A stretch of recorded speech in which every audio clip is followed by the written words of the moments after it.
ایک دفعہ کا ذکر ہے کہ ایک گاؤں میں ایک عورت اپنے شوہر کے ساتھ رہتی تھی۔ وہ عورت ہر روز وہ اپنے غریب خاوند کے سر پر 10 جوتے مارا کرتی تھی۔ ایک دن درباریوں نے عورت کی سرکشی کا ذکر اکبر بادشاہ کے دربار میں کیا اور اس نے کہا کہ اگر بیربل اس عورت کو سدھار دے تو بیربل کو بہت ہوشیار سمجھا جائے گا۔ ساری درباری آ گئے اور انہوں نے اکبر بادشاہ کے سامنے یہ بات رکھ دی۔ بیربل نے ان درباریوں کے چیلنج کو قبول کر لیا۔ پھر وہی درباری اسی عورت کے گھر گئے اور اس عورت کو ساری کہانی بتا دی کہ بیربل ابھی آپ کے ساتھ یہ کرنے والا ہے، لہٰذا آپ ہوشیار رہیں اور بیربل کی کوششوں کو ناکام کریں تاکہ وہ سب درباریوں کے سامنے شرمندہ ہو جائے۔ وہ خاتون بیربل کے جگہ پر گئی اور اسے کہا کہ دیکھو راجا بیربل، میرے خاوند کو میں دن میں 10 مرتبہ اس جوتے سے پیٹتا ہوں۔ میں نے اپنی بیٹی کو بھی یہی اس کے ہونے والے خاوند کے لیے سکھایا ہے کہ تم بھی اپنی خاوند کو اسی طرح پیٹو گی۔ میں تبھی آپ کو حقیقت میں ذہین سمجھوں گی اگر تم میری بیٹی سے شادی کر کے چیلنج قبول کرو گے۔ بیربل کچھ سوچنے کے بعد اسے کہا کہ بیگم، میں پہلے سے شادی شدہ ہوں، مگر میرا بھائی ہے جو کہ جے پور میں رہتا ہے، وہ شاید اس سے شادی کر لے۔ اس عورت نے کہا کہ اچھا ٹھیک ہے، مگر اسے بھی طے شدہ شرائط کے مطابق ہر روز 10 جوتے کھانے کے لیے تیار رہنا چاہیے۔ بیربل نے کہا ہاں، وہ شرائط تبدیل نہیں ہوں گی۔ بیربل اور عورت اس معاملے پر متفق ہو گئے۔ اس نے اپنے بھائی سے جے پور میں رابطہ کیا جو کہ وہ بڑا ہوشیار تھا اور ذہین بھی، اور اس کو اس چیلنج کے بارے میں بتایا جو کہ اس کو پورا کرنا تھا۔ بیربل کا بھائی عورت کی لڑکی سے شادی کرنے کے لیے تیار ہو گیا۔ شادی معاہدے کے مطابق طے ہوئی۔ عورت نے اپنی بیٹی کو ایک نئے جوتے کا جوڑا دیا اور کہا کہ یاد رکھو، اگر تم اپنے خاوند کو اپنے قابو میں رکھنا چاہتی ہو تو تمہیں اپنے خاوند کو دن میں 10 جوتے مارنے ہوں گے اپنے جوتے کے ساتھ۔ جب بارات جے پور پہنچی تو بیربل اچانک بڑا خفا ہونے لگا اور اچانک چلانا شروع کر دیا۔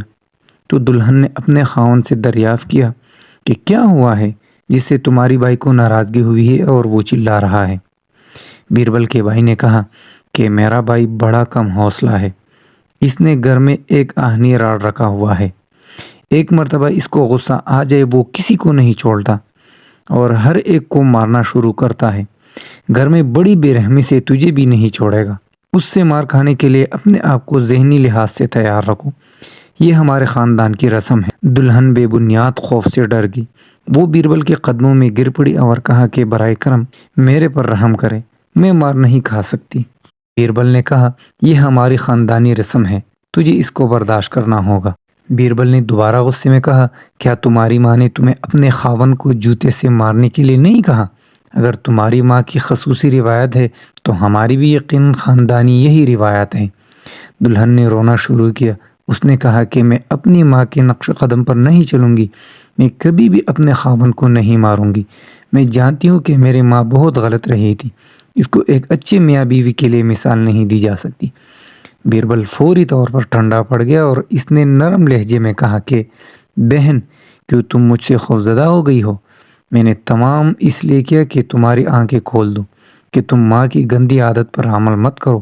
ایک بیوی تب پیاری لگتی ہے جب وہ خاوند سے پیار کرتی ہے۔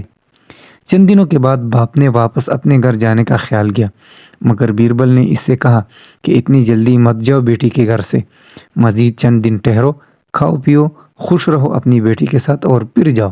جب غریب آدمی کافی صحت مند ہوا تو بیربل نے وہی راڈ اس کو دیا اور دونوں اکٹھے دارالخلافہ واپس آئے۔ اسی دوران وہ مکار عورت اپنے خاوند کی واپسی کا انتظار کر رہی تھی۔ اس نے بیٹی کو مار کر شمار کر لیا ہوگا جو اس نے اپنے داماد کو ماری ہوگی۔ جیسے ہی اس کا خاوند واپس گھر آیا تو اس کی بیوی نے ہاتھ میں جوتا پکڑ کے اس کے سامنے کہا کہ تیار ہو جاؤ، میں ابھی آپ کو مارنے والی ہوں۔ اس کا خاوند اسی واقعے سے ابھی بہت ہوشیار ہو گیا تھا اور اس سے قبل کہ وہ عورت اس کو مارنا شروع کر دے اس نے اسی راڈ کو اپنے ہاتھ میں لیا اور اس کے کمر پر دے مارا۔ وہ عورت درد سے کراہنے لگی۔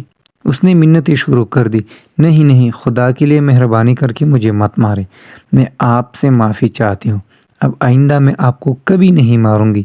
وہ خاوند کے قدموں پر معافی طلب کرنے کی شکل میں گر پڑی۔ درباری اس کو دیکھ کر بڑے متاثر ہوئے کہ بیربل حقیقت میں بہت ہوشیار نکلا۔ اسی طرح مزید اچھے واقعات کے لیے ہمارے چینل کو سبسکرائب کریں اور ویڈیو کو لازمی لائک کریں۔ شکریہ۔